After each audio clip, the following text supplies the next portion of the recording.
Assalamualaikum students, today we are gonna study about gravitational field। तो what is gravitational field? field का मतलब क्या होता है, यानी कि some specific area जहाँ पर जो है हमारी ग्रेविटी जो है वो एक्ट हो रही है। ठीक है, एरिया की बात हो रही है कि कहाँ पे ग्रेविटी जो है वो किस फील्ड पे, किस एरिया पे कैसे एक्ट हो रही है। सो बेसिकली अगर हम न्यूटन लॉ ऑफ ग्रेविटेशन को देखें तो उसमें क्या था कि ग्रेविटेशनल फोर्स थी direct proportional towards the product of the masses of the bodies, यानी दो बॉडीज जिनके बीच में ये फोर्स प्रेजेंट है, एंड द डिस्टेंस का जो स्क्वायर है, यानी उन दो बॉडीज के बीच का जो डिस्टेंस है उसके स्क्वायर के इनवर्स रिलेशनशिप है। वेयर जी इज द जी जो है हमारे पास प्रोपोर्शनैलिटी कांस्टेंट क्या था ग्रेविटेशनल फील्ड का, वो था जी, जिसकी एक स्पेसिफिक वैल्यू है।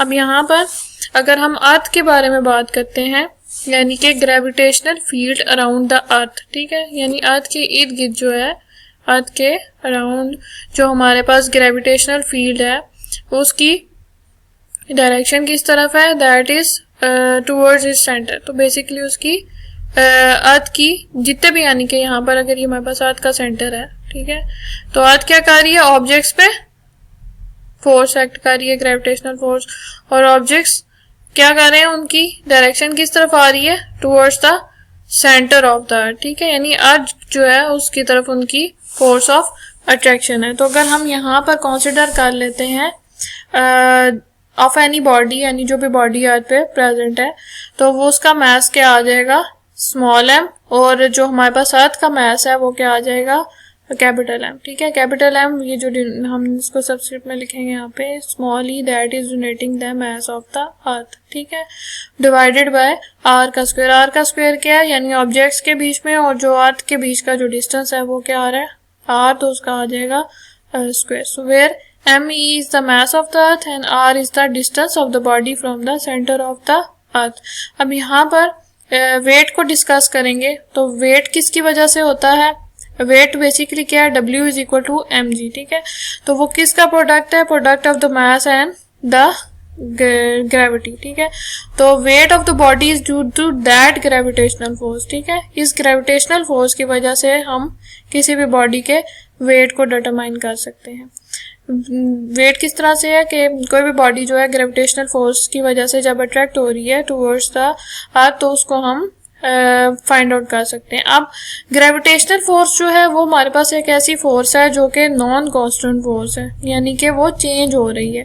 कैसे, मतलब कि उसकी जो स्ट्रेंथ है वो क्या हो जाती है, या तो ज़्यादा हो जाती है या तो वीक हो जाती है। फॉर एग्जाम्पल, जब हमारे पास कोई भी बॉडी जो है, ठीक है, अगर हम उसको अपवर्ड थ्रो करते हैं, यानी अर्थ पे आप कोई भी बॉडी ऑब्जेक्ट है, ठीक है, उसको आप अपवर्ड थ्रो करते हैं, तो क्या होगा, थ्रो अप करेंगे तो क्या होगा, उसकी जो वेलोसिटी है वो क्या होनी शुरू हो जाएगी, डिक्रीज होनी शुरू हो जाएगी। क्यों, क्योंकि वो अगेंस्ट द ग्रेविटी मूव कर रहा है, ग्रेविटेशनल फोर्स के अगेंस्ट मूव कर रहा है। लेकिन जब वही बॉडी फॉल डाउन होगी तो क्या होगा, अब बॉडी वो वेलोसिटी गेन करनी शुरू कर देगी, उसकी वेलोसिटी इंक्रीज होनी शुरू हो जाएगी। अब ये वेलोसिटी इंक्रीज और डिक्रीज क्यों हो रही है, ग्रेविटेशनल पुल की वजह से, ग्रेविटेशनल फोर्स की वजह से। जब वो अर्थ की तरफ मूव करेगी बॉडी, तो क्या होगा, उस ऑब्जेक्ट पे ग्रेविटेशनल पुल आ रहा है ऑफ दैट फोर्स, जिसकी वजह से बॉडी जो सी है वो उसकी जो वैल्यू है वो क्या आ रही है,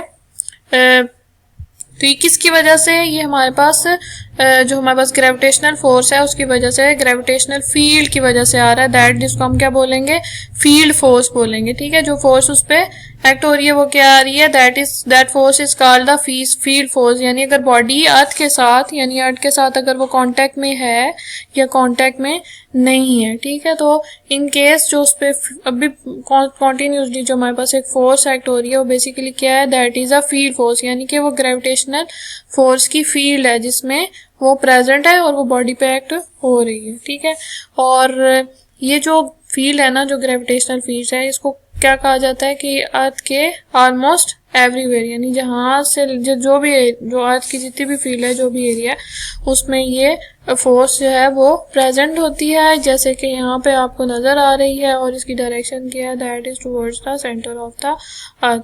अच्छा, एक और चीज है कि ग्रेविटेशनल फील्ड जो है ना, ये जो फील्ड है यानी फोर्स की जो फील्ड है, जिस एरिया में फोर्स रिएक्ट हो रही है, तो ये वीकर और स्ट्रॉन्गर होती जाती है। ठीक है, अभी हमने पढ़ा कि ऑब्जेक्ट को हम जब थ्रो अपवर्ड करेंगे, डाउनवर्ड करेंगे, ठीक है, तो वो क्या हो रहा है, डिस्टेंस इंक्रीज और डिक्रीज हो रहा है। ठीक है, जब आप ऊपर की तरफ कर रहे हैं तो ठीक है, वहां पे फोर्स कम होती जाएगी तो उसकी स्पीड कम हो रही है। ठीक है, और जब जैसे जैसे जोन से वो बॉडी क्लोज आती जाएगी अर्थ के, तो उसकी वेलोसिटी इंक्रीज हो रही है। किसकी वजह से हो रही है, कि इसी ग्रेविटेशनल फोर्स की वजह से। ठीक है, तो इस तरह से ग्रेविटेशनल फील्ड जो है वो क्या होती है, वीकर हो जाती है as we go further and further away from the earth. यानी अगर हम अर्थ से आउटवर्ड, यानी ठीक है, अगर हम मूव करेंगे तो क्या होगा, इनके डिस्टेंस इंक्रीज हो जाएगा, तो ये जो ग्रेविटेशनल फोर्स है ये क्या हो जाएगी, वीक हो जाएगी। लेकिन जैसे ही ये जो डिस्टेंस है ऑब्जेक्ट्स का और जो अर्थ के सेंटर का, इनका जो डिस्टेंस है डी है, वो अगर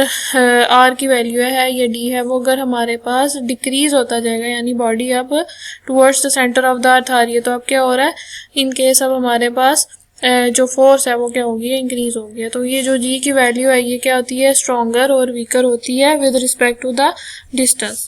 ठीक है, अब इसकी में ग्रेविटेशनल फील्ड जो है उसमें क्या किया गया है कि gravitational force per unit mass होती है। ठीक है, पर यूनिट मास जो है वो ग्रेविटेशनल फोर्स फाइंड की जाती है, उसको हम क्या कहते हैं, ग्रेविटेशनल फील्ड स्ट्रेंथ होता है। ठीक है, यानी कि अगर हम ग्रेविटेशनल फील्ड ऑफ द अर्थ की बात कर रहे हैं ना, यानी कि अर्थ की फील्ड में जहाँ पे ग्रेविटेशनल फोर्स हमारे पास प्रेजेंट है, तो वो क्या आ रही है, gravitational force per unit mass, तो उसको हम क्या बोलेंगे, ग्रेविटेशनल फील्ड स्ट्रेंथ। ठीक है, और इसकी एक स्पेसिफिक वैल्यू है जो कि हमारे पास क्या है, 10 न्यूटन पर किलोग्राम, यानी ये मास के हिसाब से है, पर यूनिट मास के हिसाब से हमारे पास क्या है, फोर्स है।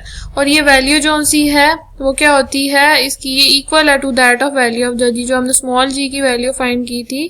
ठीक है, तो ये जो है उसके इक्वल है। और ये near the surface of the अर्थ इसकी वैल्यू क्या है, 10 न्यूटन पर किलोग्राम।